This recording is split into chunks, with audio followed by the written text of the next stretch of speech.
32 वर्षीय राम जानकी उर्फ रूबी लखनऊ के काकोरी थाना अंतर्गत ग्राम मंडौली निवासी सुमित्रा और अनोखेलाल की इकलौती पुत्री थी। वर्षों पूर्व किसी बीमारी से अनोखेलाल की मृत्यु हो गई थी। उसके बाद सुमित्रा ने रूबी का लालन पालन किया। तत्पश्चात सीमित साधनों में उसका विवाह नरेश पासी से कर दिया। नरेश पासी सआदतगंज लखनऊ स्थित रामनगर में रहता था। वह प्रॉपर्टी ब्रोकर था। जमीन मकान की खरीद फरोख्त की दलाली से इतना कमा लेता था कि परिवार का गुजारा मजे से हो सके। कालांतर में रूबी पुत्र रौनक उर्फ आशीष तथा पुत्री पंखुड़ी की मां बनी। रूबी अपने परिवार के साथ खुश थी कि अचानक उसके सिर पर दुखों का पहाड़ टूट पड़ा। हुआ यह कि 2017 में नरेश को अचानक बुखार आ गया। 3-4 दिन मोहल्ले के डॉक्टर से उसने इलाज कराया। बुखार नहीं उतरा, कमजोरी बढ़ती गई। तब रूबी उसे एक अस्पताल में ले गई। वहां हुई खून की जांच से पता चला कि नरेश को डेंगू हो गया था। अस्पताल में नरेश को भर्ती रखकर इलाज कराया गया, मगर तब तक काफी देर हो चुकी थी। इलाज के दौरान ही नरेश की मृत्यु हो गई। पति के न रहने पर परिवार का पूरा बोझ रूबी के कंधों पर आ गया। शोक के दिन बीतने के बाद उसने सोचा, दिवंगत की याद में घर बैठे रहकर आंसू बहाने से कुछ नहीं होगा। जीने का कोई न कोई रास्ता निकालना होगा। जमीन जायदाद की दलाली कर पाना रूबी के वश की बात नहीं थी, अतः उसने एक प्राइवेट अस्पताल में नौकरी कर ली। नरेश था तो उसकी कमाई से घर खर्च मजे से चल जाता था। अस्पताल से रूबी को इतना वेतन नहीं मिलता था कि वह पहले की तरह सुख से अपनों तथा बच्चों की जरूरत पूरी कर सके। अतः अस्पताल में वह अपनी तनख्वाह बढ़वाने के साथ किसी दूसरे जॉब की भी कोशिश में जुट गई। हाथ पांव मारने के बावजूद न रूबी का वेतन बढ़ा, न वह कोई दूसरा जॉब पाने में कामयाब हुई। इससे उसके मस्तिष्क में दूसरी ही धारणा मजबूती से पांव जमाने लगी। रूबी जादू टोना तंत्र मंत्र में विश्वास करने वाली महिला थी। एक रात अपने हालात पर उसने गौर किया तो प्रतीत हुआ कि उसके ग्रह नक्षत्र की दशा खराब चल रही है, इसीलिए उसका पति मर गया। घर की आर्थिक स्थिति डावांडोल है। रूबी का विश्वास था कि कोई तांत्रिक मांत्रिक ही अपनी सिद्धियों से उसकी और उसके परिवार की दुर्दशा का अंत कर सकता है। अतः वह किसी ऐसे तांत्रिक मांत्रिक का पता लगाने में जुट गई जो उसके दुखों का निवारण कर सके। इसी कोशिश में रूबी को गढ़ी कनौरा में रहने वाले तांत्रिक हरिश्चंद्र उर्फ गुड्डू बाबा के बारे में पता चला। एक महिला ने रूबी को बताया, इधर उधर भटकती रहोगी तो ढोंगी तांत्रिक तुमको लूट खाएंगे। तुम सीधे गुड्डू बाबा के पास जाओ, वह सिद्ध तांत्रिक है। उनके पास जो गया उसका बेड़ा पार हो गया। मेरी गारंटी है कि तुम्हारे भी दुख दूर हो जाएंगे। एक दिन रूबी गुड्डू बाबा के पास पहुंच गई। गुड्डू बाबा के पास महिलाएं 2-3 कारण से ही आती थीं। मसलन पति किसी अन्य स्त्री के मोहपाश में बंध गया है, किसी को संतान नहीं हो रही हो, या फिर कोई अपने हालात से परेशान हो। गुड्डू सिद्ध तांत्रिक मांत्रिक नहीं था। अंधभक्तों के विश्वास का दोहन करके पैसा कमाने के लिए उसने तंत्र मंत्र की दुकान खोली हुई थी। रूबी के शरीर पर सुहाग का कोई चिन्ह न देखकर वह समझ गया कि रूबी विधवा है। हम विधवा के सम्मुख आर्थिक संकट होता ही है। यह संकट तब और बढ़ जाता है जब बच्चों का साथ हो और किसी का सहारा न हो। विधवा जवान हो तो देह की जलन उसे और भी कष्ट देती है। गुड्डू बाबा ने रूबी के कष्टों को समझा तो उनका बखान भी शुरू कर दिया। रूबी ने उसे अंतर्यामी मान लिया। बाबा ने तावीज बनाकर देने के लिए उसे अगले दिन बुलाया। रूबी 101 रुपए की दक्षिणा भेंट करके अपने घर लौट गई। दूसरे दिन रूबी गुड्डू बाबा के पास पहुंची तो उसने रूबी को 4 तावीज दिए। किस तावीज का क्या करना है उसे अच्छे से समझा दिया। इस तावीज को मोमजामा करके काले कपड़े में सिलकर काले धागे में बांधकर गले में पहन लेना। अच्छा बाबा। बाबा ने दूसरा तावीज दिया, इसे तकिया के नीचे रखकर सोना। कुछ दिनों में ही तुम्हारे जीवन में चमत्कार होगा। रूबी ने तावीज माथे से लगाया और चूम कर बोली, बहुत अच्छा बाबा। बाबा ने 2 और तावीज रूबी की ओर बढ़ाए। इनमें से एक तावीज किसी कुएं में डाल देना और दूसरे को गोमती नदी में बहा देना। तावीज अपने साथ तुम्हारे सारे दुख दर्द भी बहा ले जाएगा। चारों तावीज लेकर रूबी घर लौट गई। इसके बाद उसने वैसा ही किया जैसा गुड्डू बाबा ने बताया था। रूबी को विश्वास था कि बाबा के दिए तावीजों का उसके जीवन पर निश्चित ही करिश्माई असर होगा। सारी समस्याओं का अंत हो जाएगा और अतिरिक्त धन आने की राह भी प्रशस्त हो जाएगी। शांति की आस में रूबी जीने लगी। 10 दिन बीत गए। रूबी की स्थिति एवं परिस्थिति यथावत रही। तावीजों का करिश्मा न होता देख वह पुनः गुड्डू बाबा से मिली। आंखें बंद कर बाबा कुछ देर को समाधि में लीन हो गया। फिर आंखें खोलकर बोला, तावीज से अधिक शक्तिशाली तेरा दुर्भाग्य है। तुम्हारी दशा बदलने के लिए तावीज काफी नहीं, स्थिति एवं परिस्थिति बदलने के लिए मुझे तंत्र अनुष्ठान करना होगा। तो अनुष्ठान करो ना बाबा। रूबी के स्वर में उतावलापन था। जितना खर्च आएगा मैं दूंगी। खर्च तो दोगी ही, किंतु अनुष्ठान में तुम्हारी उपस्थिति अनिवार्य है। मैं अपनी तंत्र शक्ति से तुम्हारे शरीर में मौजूद ग्रह नक्षत्रों के विकार, उनके दुष्ट प्रभाव निकालूंगा, तभी तुम्हारी तकदीर का सितारा पहले की तरह चमकेगा। तो इसमें क्या समस्या है? रूबी बोली, तंत्र अनुष्ठान में मैं उपस्थित रहूंगी। वो तो ठीक है, पर अनुष्ठान की सफलता के लिए जो विधि विधान आवश्यक होते हैं वे तुम नहीं कर पाओगी। क्यों नहीं कर पाऊंगी? रूबी के स्वर में दृढ़ता थी। अपनी बदहाली दूर करने तथा बच्चों का भविष्य उज्जवल बनाने के लिए मैं सब कुछ कर सकती हूँ। तो सुनो, बाबा ने चेहरे पर गंभीरता का मुखौटा चढ़ा लिया। अनुष्ठान में तुमको पूर्ण निर्वस्त्र होकर मेरे सामने बैठना होगा। रूबी ने किसी से सुना था कि तांत्रिक मांत्रिक क्रियाओं में जातक को लाज त्याग कर नग्न बैठना पड़ता है। अनुष्ठान की सफलता के लिए निर्वस्त्र होना अनिवार्य है। रूबी किसी भी कीमत पर अपनी बदहाली दूर करना चाहती थी। अतः कुछ देर सोचने के बाद बोली, ठीक है बाबा, मैं पूजा में निर्वस्त्र बैठूंगी। ग्रह नक्षत्रों का दुष्प्रभाव निकालने के लिए मुझे तुम्हारे शरीर को हाथ भी लगाना पड़ेगा। आपत्ति तो नहीं करोगी? रूबी ने सोचा, पूजा में निर्वस्त्र बैठने से बाबा उसका संपूर्ण देह दर्शन कर ही लेगा। अगर किसी अंग को छू या दबा लिया तो कौन सी आफत टूट पड़ेगी। अतः शरीर को हाथ लगाने की भी उसने बाबा को अनुमति दे दी। उसी दिन रात 9 बजे अनुष्ठान के लिए बाबा ने रूबी को बुला लिया। निर्धारित समय पर रूबी स्नान करके बाबा के घर पहुंची तो वह उसकी ही प्रतीक्षा कर रहा था। उस वक्त बाबा का परम भक्त विजेंद्र भी वहां मौजूद था। 30 वर्षीय विजेंद्र कुमार यादव उर्फ मोटू मानक नगर थाना क्षेत्र स्थित मेहंदी खेड़ा का निवासी था। अपने घर के पास ही वह सब्जियों की दुकान लगाता था। कुंडू बाबा पर विजेंद्र को अगाध श्रद्धा एवं आस्था थी, इसीलिए दुकान बंद करने के बाद हर शाम वह बाबा के दरबार में हाजिरी लगाने आता था। वह बाबा का राजदार भी था। गुड्डू बाबा के अनेक संगीन राज विजेंद्र के सीने में दफन थे। विजेंद्र की उपस्थिति की अनदेखी करके बाबा रूबी को बैठक के पीछे वाले कमरे में ले गया। कमरे में पहुंचकर बाबा ने दरवाजा अंदर से बंद करके अनुष्ठान आरंभ कर दिया। लगभग 2 घंटे तक बंद कमरे में अनुष्ठान चला। पूर्णाहुति के बाद रूबी कमरे से निकली, तब भी उसने विजेंद्र को यथास्थान बैठा पाया। रूबी के कमरे से बाहर निकलते ही विजेंद्र से उसकी आंखें मिली तो रहस्यपूर्ण भाव से वह मुस्कुराने लगा। विजेंद्र की मुस्कान ने रूबी को शर्म से पानी पानी कर दिया। मन में तुरंत विचार आया, विजेंद्र या तो बंद कमरे की कहानी समझ गया है या उसने किसी झरोखे से अनुष्ठान की पूरी क्रिया अपनी आंखों से देखी है।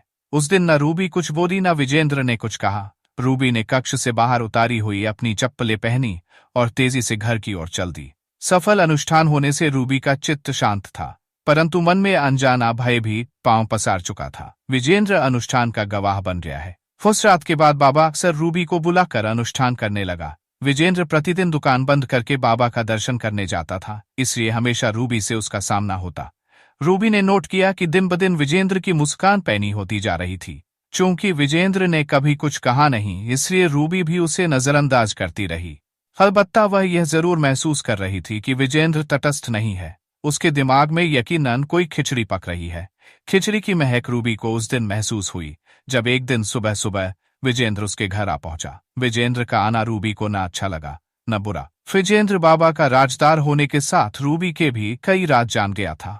अतः रूबी ने उसे बैठाया, चाय बना कर दी, फिर पूछा, मुझसे कोई काम था क्या? नहीं, इधर से गुजर रहा था तो सोचा तुमसे मिलता चलूं। रूबी ने फीकी मुस्कान सजाई, बहुत अच्छा किया। चाय पीने तक विजेंद्र रूबी से बातें करता रहा। चाय खत्म होते ही कप टेबल पर रखकर वह उठ खड़ा हुआ। दुकान नौकर के भरोसे छोड़कर आया हूं, इसलिए ज्यादा देर नहीं बैठ सकता। उसने जेब में हाथ डाला। बच्चे कहाँ हैं? दिख नहीं रहे। स्कूल गए हैं। विजेंद्र का हाथ जेब से बाहर आया तो उसमें 500 रुपए के 2 नोट थे। दोनों नोट रूबी की तरफ बढ़ाते हुए बोला, लो, बच्चे आए तो दे देना। रूबी रुपए लेना नहीं चाहती थी, मगर विजेंद्र जबरन उसे थमाकर चला गया। कुछ देर तक रूबी उन नोटों को देखती रही, फिर होठों ही होठों में बुदबुदाई, विजेंद्र ये रुपए बच्चों को नहीं मुझे दे गया है। मुझ पर उसका मन डोल गया लगता है। इसके बाद खुद ब खुद उसके लब खिल उठे। उस दिन के बाद विजेंद्र अक्सर रूबी के घर पहुंचने लगा। कुछ देर बैठता, चाय पीते हुए बातें करता, फिर जाते वक्त रूबी के हाथ पर कभी 1000 तो कभी 500 रुपए रख जाता। बार बार की आवाजाही से रूबी विजेंद्र से घुल मिल गई। उसके बाद विजेंद्र रात को भी उसके घर पहुंचने लगा। जैसे ही एक रात बातों बातों में बोला, रूबी, मैंने अनेक औरतों को निर्वस्त्र देखा। कुछ ने खुद मेरे लिए कपड़े उतारे, कुछ को मैंने बेलिबास किया। तुम जैसा तराशा, चमकता और सेक्स अपील से भरा बदन मैंने किसी का नहीं देखा। अंदेशा सच होकर सामने आया तो रूबी बुरी तरह चौंकी। तुमने मेरा बदन कब देखा? जब तुम गुड्डू बाबा के सामने निर्वस्त्र होकर बैठती हो। विजेंद्र अर्थपूर्ण अंदाज में मुस्कुराया। अनुष्ठान की पूरी क्रिया भी मैं चोरी चोरी देखता रहा हूं। रूबी समझ गई कि विजेंद्र ने बात उखाड़ी है तो इसके पीछे उसका कोई उद्देश्य अवश्य होगा। अतः बिना किसी भूमिका के उसने सीधा सवाल किया, यह सब तुम मुझे किस लिए बता रहे हो? चाहते क्या हो मुझसे? तुम जैसी समझदार औरतें मुझे बहुत पसंद है। विजेंद्र की मुस्कान चट हो गई। अब रही चाहने की बात, तो कोई मर्द किसी औरत से जो चाहता है मेरी भी वही ख्वाहिश है। रूबी की इज्जत बची कहाँ थी, पहले ही लुट चुकी थी। जैसे बाबा वैसे विजेंद्र, यूं भी बच्चों के बहाने विजेंद्र उसे हजारों रुपए दे चुका था। भविष्य में भी आर्थिक सहयोग मिलते रहने का रूबी को विश्वास था। अतः उसने विजेंद्र की ख्वाहिश पूरी करने के लिए उसके साथ सौदा किया। तुम्हें मेरा तराशा हुआ बदन भोगने को मिल जाएगा, पर मुझे क्या मिलेगा? तूफानी आनंद की गारंटी और पैसा। रूबी ने मुस्कुराते हुए हाथ फैला दिया। अगर ऐसी बात है तो बोहनी कराओ, सुबह से हथेली खुजा रही है। विजेंद्र ने जेब से 2000 रुपए का नोट निकालकर रूबी के हाथ पर रख दिया। नोट मुट्ठी में दबाकर रूबी ने उस कमरे में झांका जिसमें बच्चे सो रहे थे। बच्चों की ओर से निश्चिंत होकर रूबी मुस्कुराई। फिर दोनों के बीच शारीरिक संबंध बन गए। उस रात के बाद दोनों के बीच अक्सर संबंध बनने लगे। लगभग 1 वर्ष इसी प्रकार बीत गया। 27 अक्टूबर 2018 को सुहागिनों का पर्व करवा चौथ था। रूबी के लिए इस पर्व का अब कोई महत्व नहीं रह गया था। विधवा जीना और विधवा यह व्रत नहीं रखा करती। शाम हुई तो रूबी ने स्नान करके स्त्री किए कपड़े पहने और मां सुमित्रा से बोली, मैं गुड्डू बाबा के पास झाड़ फूंक कराने जा रही हूँ। बाबा ने कहा है कि दशहरा से दिवाली तक का समय तंत्र मंत्र के लिए सर्वोत्तम होता है। रूबी अक्सर गुड्डू बाबा के पास जाती रहती थी, इसलिए सुमित्रा ने उसे मना नहीं किया। मां के देखते देखते बेटी घर से निकल गई। करवा चौथ की शाम घर से निकली रूबी फिर कभी वापस नहीं लौटी, लापता हो गई। सुमित्रा ने देर रात तक रूबी की वापसी की प्रतीक्षा की। फिर 28 अक्टूबर को सुबह से उसकी तलाश शुरू की। गुड्डू बाबा के पास भी गई, पर उसने टका सा जवाब दे दिया, रूबी मेरे पास आई ही नहीं तो मैं उसके बारे में क्या बता सकता हूँ। मुझे नहीं पता कि वह कहाँ हो सकती है। 31 अक्टूबर तक सुमित्रा पागलों की तरह रूबी को तलाशती रही। कहीं से उसका सुराग नहीं मिला। तब 1 नवंबर 2018 को उसने थाना से आदतगंज जाकर उसके अपहरण की रिपोर्ट दर्ज करा दी। अपनी रिपोर्ट में सुमित्रा ने हरिश्चंद्र उर्फ गुड्डू बाबा पर रूबी के अपहरण का संदेह व्यक्त किया। इस केस की विवेचना का दायित्व मिला एसआई श्रवण चंद्र ने अपने स्तर पर राम जानकी उर्फ रूबी की तलाश की। गुड्डू बाबा को थाने बुलाकर कड़ी पूछताछ की। गुड्डू बाबा ने यह तो स्वीकार किया कि रूबी से उसका संबंध था। बंद कमरे में वह अनुष्ठान भी करता था, मगर उसने रूबी के अपहरण में स्वयं की संलिप्तता से इनकार किया।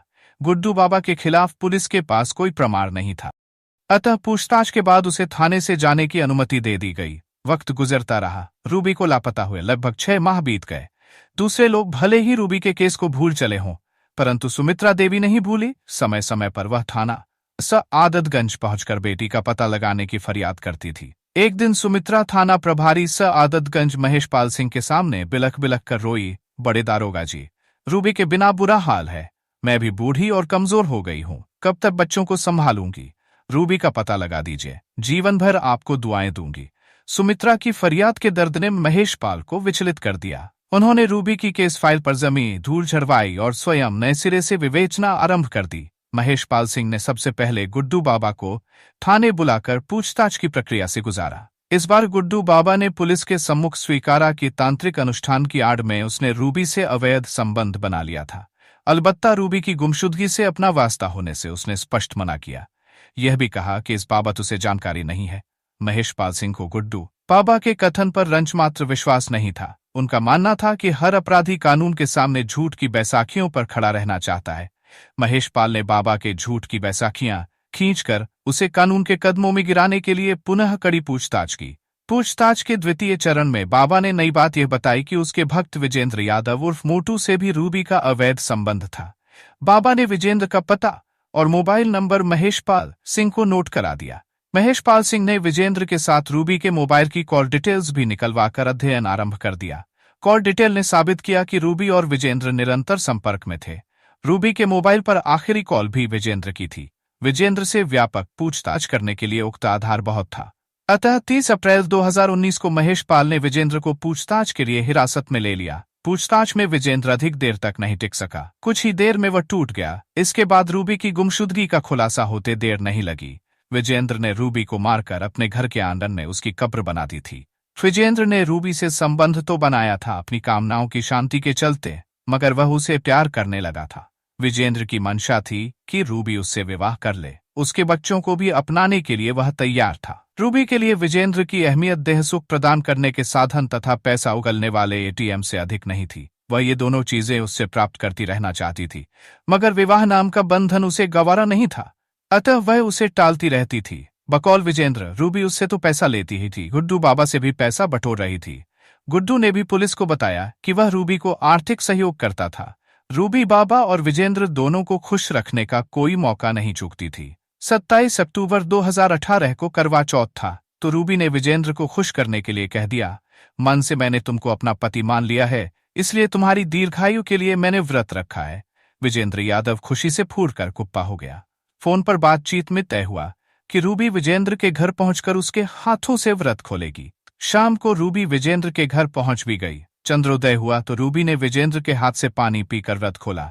इसके बाद रूबी वापस जाने को तैयार हुई तो विजेंद्र बोला, आज की रात पति पत्नी एक दूसरे की बाहों में सोते हैं, तुम मत जाओ, हम भी एंजॉय करेंगे। रूबी ने साफ मना कर दिया, मैं नहीं रुक सकती, माँ व बच्चे मेरा इंतजार कर रहे होंगे।